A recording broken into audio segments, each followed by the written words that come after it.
Iran गैर मशरूत surrender कर दे, खामना ये आसान हदफ मालूम है कहाँ छुपे हैं, लेकिन अभी निशाना नहीं बनाना चाहते। सोशल मीडिया पर एक पैगाम में सदर ट्रंप ने कहा कि हमारा सब्र खत्म होता जा रहा है। ईरान डील करे या संगीन अंजाम के लिए तैयार हो जाए, फिलहाल ईरान के साथ मुज़ाकरात के मूड में नहीं। इसराइल के ईरान पर हमले सुस्त नहीं होंगे, 2 दिन में सब पता चल जाएगा।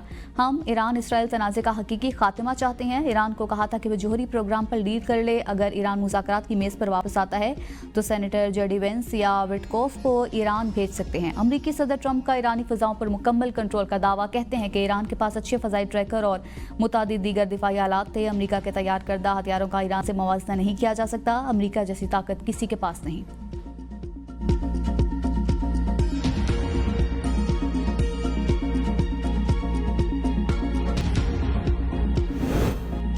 ईरान इसराइल जंग में अमेरिका ना पड़े, चीन का इंतबाह। तर्जुमान दफ्तर खारिजा ने कहा कि ईरान पर हमलों से जंग फैल सकती है। शोले भड़काना, तेल डालना, धमकियां देना कारगर नहीं होगा। धमकियों से खित्ते में अमन कायम नहीं हो सकता। सिफारतकारी ही वाहिद रास्ता है। बीजिंग सालिसी कराने पर तैयार है।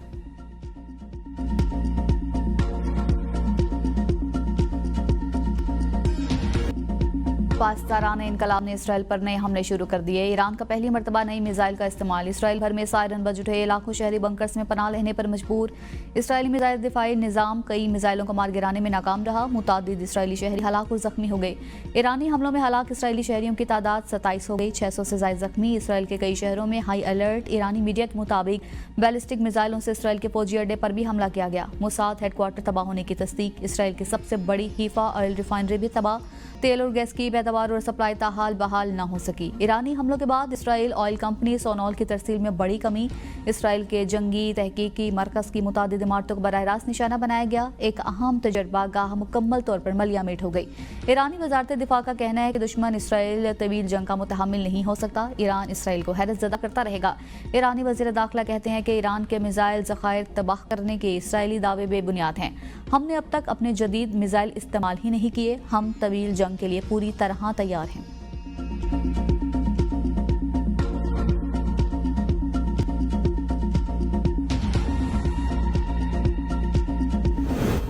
इसराइल का ईरान पर नया हमला। तेहरान धमाकों से गूंज उठा। इसराइल का ईरान के नए फौजी सरबराह को भी शहीद करने का दावा। अली शादमानी ईरानी मुसल्लह अफवाज के सबसे सीनियर ऑपरेशनल कमांडर और सुप्रीम लीडर आयतुल्लाह खामनाई के करीबी मुशीर समझे जाते थे। इसराइली हमलों में शहीद ईरानी शहरियों की तादाद 230 से तजावज़ कर गई। 1200 से ज़ायद जख्मी। शहीद होने वालों में 20 फौजी कमांडर और 14 साइंसदान शामिल हैं। इसराइली फ़ज़ाइया के तैयारों ने तेहरान के कलब में वाक़ फ़ॉल कमांड सेंटर को निशाना बनाया। ईरानी मीडिया के मुताबिक धमाकों के बाद एयर डिफेंस सिस्टम को फौरी फ़ॉल कर दिया गया। इसराइली मीडिया का दावा है कि ये हमले फौजी तंसीबात और मिसाइल लॉन्चर्स को निशाना बनाने के लिए किए गए। इसराइली फौज का अब तक ईरान में 70 फ़िज़ाई दिफाई बैटरीज तबाह करने का दावा। इसराइली फौज का कहना है कि ऑपरेशन के मकासद हासिल करने में मजीद 1 हफ्ता लग सकता है। ईरान के खिलाफ जंग को तवील नहीं करना चाहते।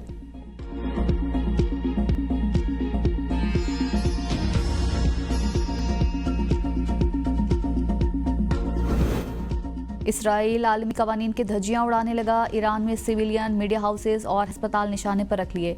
ईरानी टीवी पर हमले में न्यूज़ एडिटर समेत 3 मुलाजमीन शहीद। न्यूज़ एडिटर नीमा रजबपुर और हमले के रुकन मासूमा अजीमी की हलाकत की तस्दीक हो गई। इसराइल का सरकारी टीवी के बाद कौमी रेडियो स्टेशन पर भी हमला। धुएं के बादल मीलों दूर से नजर आते रहे। तेहरान के मरकज में भी एक इमारत पर हमला। अक़वाम मुत्तहिदा के सेक्रेटरी जनरल अंतोनियो गुतेरेस और आलमी सहाफ़ती तंजीमों की इसराइली हमलों की मज़म्मत। हमलों को जंगी जुर्म करार दे दिया। ईरानी खातून सहाफ़ी के हमले के बाद असाब पर काबू रखने के सोशल मीडिया पर चर्चे। सार्फिन ने तारीफों के पुल बांध दिए।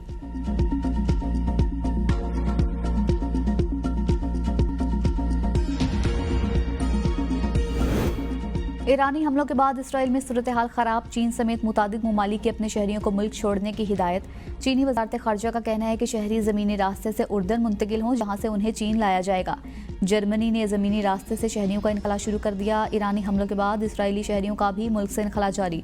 समुंदर के रास्ते मुल्क छोड़ने लगे लोग। कश्तियों में कब्र्स रवाना। फ़ज़ाई हदूद बंद। शहरी हज़ारों डॉलर देकर समुंदर के रास्ते निकलने लगे।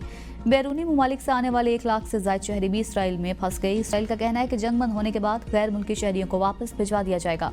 ईरान से भी मुतादिद ममालिक के शहरियों का इनखला जारी।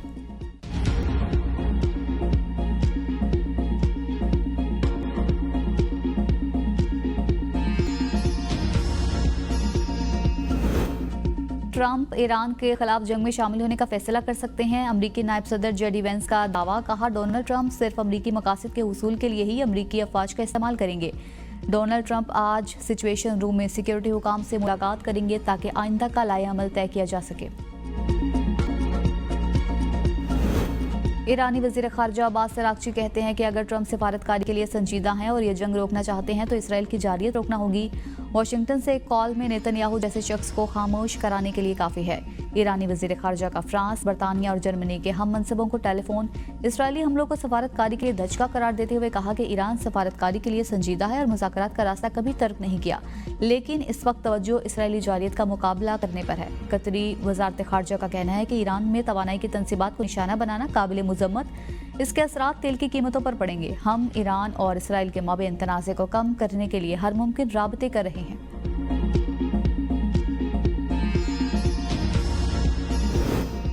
ट्रंप G7 कॉन्फ्रेंस छोड़कर वाशिंगटन वापस पहुंच गए। जर्मन चांसलर भी ट्रंप के हमनवा बन गए। ईरान को खुली धमकी दे डाली। कहा, ईरान पीछे न हटा तो जौहरी प्रोग्राम का मुकम्मल खात्मा हमारे एजेंडे पर है। ईरानी जौहरी प्रोग्राम के खात्मे का मकसद इसराइल तनहा हासिल नहीं कर सकता।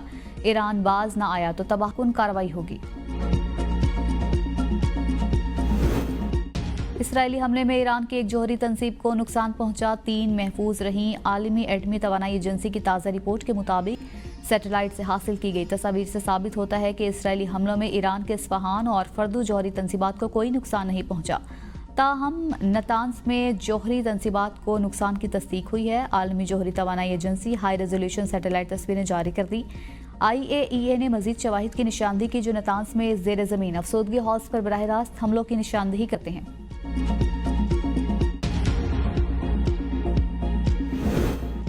इसराइली हमले पूरी दुनिया के लिए खतरा हैं। उर्दन के बादशाह अब्दुल्ला दोम का यूरोपीय पार्लियामान में खिताब। कहा, ईरान पर इसराइल के हमलों ने खित्ते में तनाज़ात को बढ़ा दिया है।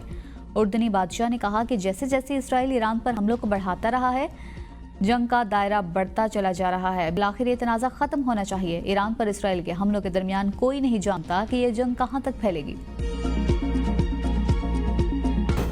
सदर मुमलिकत आसिफ अली जरदारी से वज़ीर-ए-आज़म शहबाज शरीफ की मुलाकात। मुल्क की मौजूदा सियासी और माशी सूरत हाल पर गुफ्तगू। पीपल्स पार्टी के विफाकी बजट पर तहफ़्फ़ुज़ात का मामला भी ज़ेरे गौर आया। पीपल्स पार्टी ने विफाकी PSTP में सिंध को नज़रअंदाज करने के मामलात पर तहफ़्फ़ुज़ात से भी आगाह किया। वज़ीर-ए-आज़म ने तहफ़्फ़ुज़ात दूर करने की यकीन दहानी करा दी। वज़ीर-ए-आज़म ने सदर मुमलिकत को अपने हालिया सरकारी दौरा मुत्तहिदा अरब अमारात और विफाकी बजट के हवाले से आगाह किया।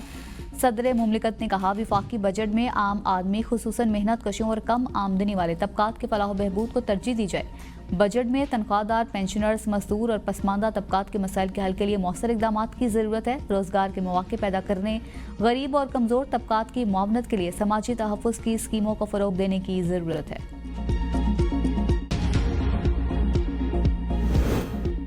सदर मुमलिकत आसिफ अली जरदारी का इस्लामाबाद में एयर हेडक्वार्टर्स का दौरा। पाक फ़ज़ाइया की जंगी तैयारियों पर इज़हार इत्मीनान।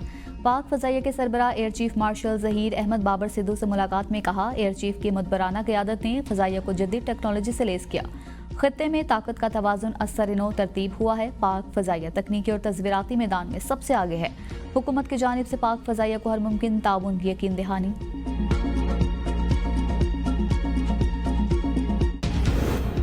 ईरान से हमारा मजहबी और सकाफती ताल्लुक। हुकूमत पाकिस्तान का मौक़िफ़ हक़ पर मबनी है। साबिक़ वज़ीर-ए-आज़म नवाज शरीफ कहते हैं, ईरान के खिलाफ जारियत हो रही है। आलमी बिरादरी इसका नोटिस ले। मौजूदा हालात में सबको मिलकर काम करना चाहिए। हुकूमत बेहतरीन काम कर रही है। वज़ीर-ए-आज़म कोई भी हो, फ़र्क नहीं पड़ता, हम एक हैं। नवाज शरीफ दौरा बरतानिया मुकम्मल करके कल पाकिस्तान वापस पहुँचेंगे। मुल्क की मईशत में बैरून मुल्क मुकीम पाकिस्तानियों का नुमाया किरदार है। ओवरसीज़ पाकिस्तानी मुल्क के सफ़ीर हैं और मुल्क की मईशत और साख में मस्बत किरदार अदा कर रहे हैं। फील्ड मार्शल सैयद आसिम मुनीर का वाशिंगटन में ओवरसीज़ पाकिस्तानियों से खिताब। ISPR के मुताबिक फील्ड मार्शल ने ओवरसीज़ से मुश्तरका चैलेंजेस से निमटने और बाहिमी ताउन का फ़रोग़ देने की ज़रूरत पर जोर दिया। ओवरसीज़ पाकिस्तानियों ने ऑपरेशन बुनियाद मरसूस में पाक फ़ौज की कारकर्दगी, बहादुरी और पेशावराना सलाहियतों को भरपूर खराज तहसीन पेश किया। उन्होंने तरसलात ज़र, सरमायाकारी और दीगर शोबों में कामयाबियों समेत और पाकिस्तान की मईशत में उनके फ़ाल किरदार का एतराफ़ किया।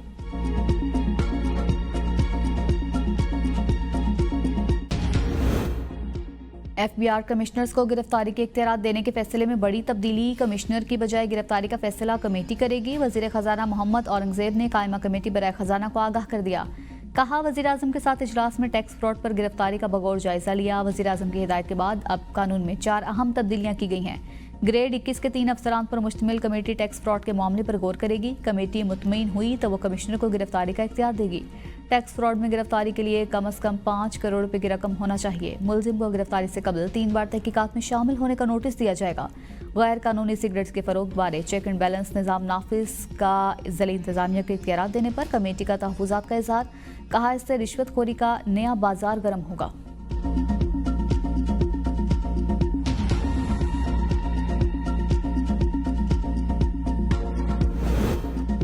बजट में सोलर पैनल पर 18% सेल टैक्स आयद करने की तजवीज़ मुस्तरद। चेयरमैन FBR कौमी असम्बली की कायमा कमेटी खजाना को ब्रीफिंग में बताया कि सोलर पैनल्स के फोटोवोल्टिक सेल्स के ऊपर सेल्स टैक्स नहीं है। सोलर पैनल्स के पार्ट इंपोर्ट करके यहाँ तैयार किए जाएं तो इस पर टैक्स है।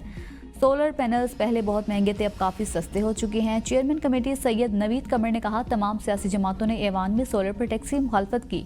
अगर पैसे ही जमा करने हैं तो इसके और लाखों तरीके हैं। गरीब आदमी के लिए सोलर पर 18% GST नाकाबिले बर्दाश्त है। बलोचिस्तान का आइंदा माली साल का 1055 अरब का सरप्लस बजट असम्बली में पेश। 6000 गैर ज़रूरी आसामियाँ ख़त्म। वज़ीर ख़जाना मीर शुएब नौशरवानी ने बजट पेश किया। वफाकी बजट की तर्ज पर मुलाजमीन की तनख्वाहों में 10% जबकि पेंशन में 7% इजाफा करने की तजवीज़। तालीम के लिए 140 अरब, अमन व अमान के लिए 110 अरब जबकि सेहत के लिए 60 अरब रुपये मुख्तस।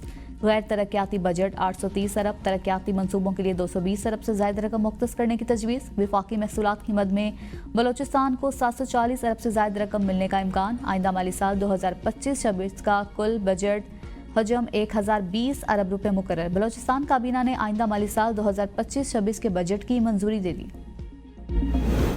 पीपल्स पार्टी ने बजट पर पहले भी हुकूमत को वोट दिया। लगता है अब भी पीपल्स पार्टी हुकूमत को ही वोट देगी। पीपल्स पार्टी से बात करना बहुत ही गैर संजीदा बात होगी। चेयरमैन PTI बैरिस्टर गौहर का कौमी असम्बली में इजहार ख्याल। कहा, आवाम का पैसा आवाम पर ही खर्च होना चाहिए। कौमी असम्बली में कोई वजीर नजर नहीं आता। ईवान अपनी जिम्मेदारी अदा करने में हमेशा नाकाम रहा।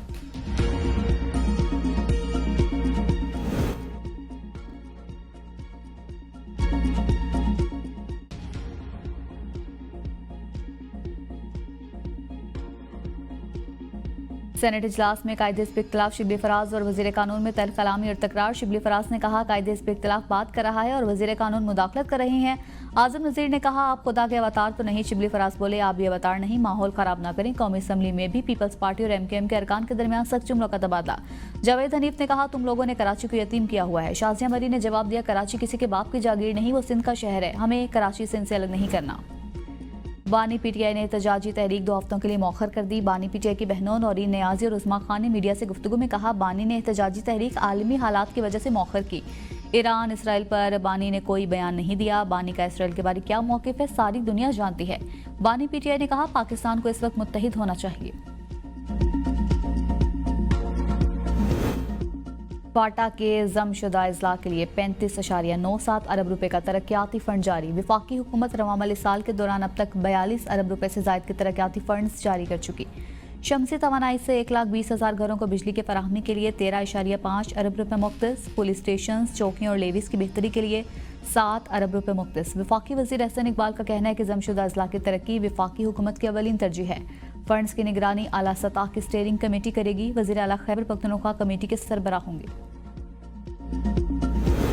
बिजली लोड शेडिंग के खिलाफ असम्बली फ्लोर पर आवाज़ बुलंद करेंगे। साबिक स्पीकर कौमी असम्बली असद कैसर की मीडिया से गुफ्तगू। कहा, बिजली बहरान पर कल चीफ पेस्को से मुलाकात करूंगा। खैबर पख्तूनख्वा में लोड शेडिंग बंद ना हुई तो सड़कों पर आएंगे। KP के आवाम को सजा दी जा रही है क्योंकि वो PTI के साथ खड़े हैं। हमारा एहतजाज पुरअमन होगा। इस बार पूरी कौम हमारे साथ होगी। NFC अवार्ड के तहत हमारा हक दिया जाए।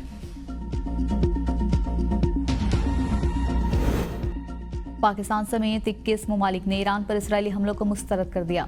मुस्लिम ममालिक के मुश्तरका एलामिया में ईरान के जौहरी प्रोग्राम पर मुज़ाकरात बहाल करने का मुतालिबा। मशरिक़ वस्ता को जौहरी और तबाहकुन हथियारों से पाक खित्ता बनाने की ज़रूरत पर जोर। मुश्तरका एलामिया की तौसीक सऊदी अरब, कतर, तुर्किया, इराक, कवैत और दीगर इस्लामी ममालिक ने की। नायब वज़ीर-ए-आज़म इसहाक डार का मुत्तहिदा अरब अमारात के वज़ीर ख़ारजा शेख अब्दुल्ला बिन ज़ैद अल नहयान से टेलीफोनिक राबिता। इसहाक डार और इमाराती वज़ीर ख़ारजा का खित्ते में बढ़ती कशीदगी पर गहरी तशवीश का इजहार। दोनों वज़ीर ख़ारजा का खित्ते में अमन व इस्तेहकाम के लिए मुश्तरका कोशिशों की हिमायत पर जोर, कशीदगी कम करने और पायदार अमन के क़याम की फौरी ज़रूरत पर इत्तेफाक किया।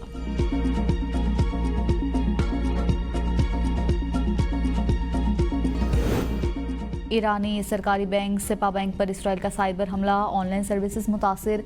ईरानी खबर रसां एजेंसी फारिस के मुताबिक बैंक का निज़ाम कुछ घंटों में बहाल होने की उम्मीद है। इस हमले की जिम्मेदारी इसराइल से मुंसलिक हैकिंग ग्रुप प्रेडेटरी स्पैरो ने कबूल कर ली है। ग्रुप ने दावा किया है कि उसने बैंक का डाटा तबाह कर दिया। ईरानी हुकाम की जानिब से ताहाल नुकसान की तफसीलात जारी नहीं की गई। वाक़े को ईरान और इसराइल के दरमियान जारी साइबर जंग का हिस्सा करार दिया जा रहा है।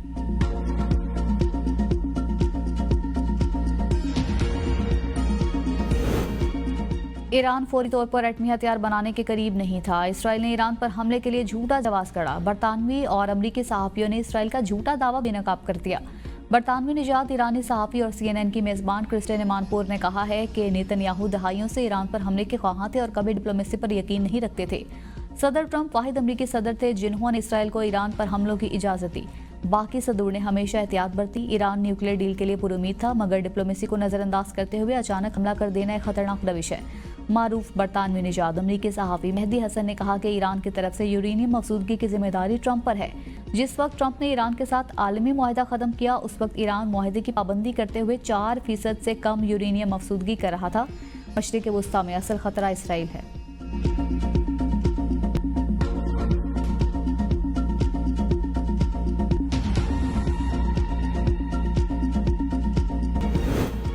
ट्रंप को फैसले करते वक्त सिर्फ खुदा की सुननी चाहिए। इसराइल में तैनात अमरीकी सफ़ीर माइक हुकाबी का सदर ट्रंप को ख़त। कहा, आपने इस लम्हे की तलाश नहीं की, बल्कि ये लम्हा आपकी तलाश में आया है। यकीन है कि आपको आसमान से रहनुमाई मिलेगी। खुदा ने आपको बटलर पेंसिल्वेनिया में बचाया ताकि आप एक सदी के, बल्कि शायद तारीख के सबसे मौसर सदर बन सकें। सदर डोनाल्ड ट्रंप का अपनी ही नेशनल इंटेलिजेंस डायरेक्टर तुलसी गबार्ड के साथ इख्तिलाफ। तुलसी गबार्ड ने मौक़िफ़ इख्तियार किया कि ईरान जौहरी हथियार बनाने के रास्ते पर गामज़न नहीं है। ताहम ट्रंप ने मुल्की इंटेलिजेंस के मौक़िफ़ को रद्द करते हुए कहा कि जब इसराइल ने हालिया दिनों में हमला किया तो ईरान जौहरी हथियार हासिल करने के रास्ते पर था। ये पूछे जाने पर कि ट्रंप ज़ाती तौर पर क्या मौक़िफ़ रखते हैं, ट्रंप ने कहा, इस बात से कतई नज़र के गबार्ड ने चंद माह कबल क्या गवाही दी, मुझे इसकी परवाह नहीं कि उसने क्या कहा। मुझे लगता है कि ईरान जौहरी हथियार हासिल करने के बहुत करीब था। CNN का भी कहना है कि अमरीकी इंटेलिजेंस ने ईरान की जानिब से एटमी हथियार ना बनाने की तस्दीक की थी।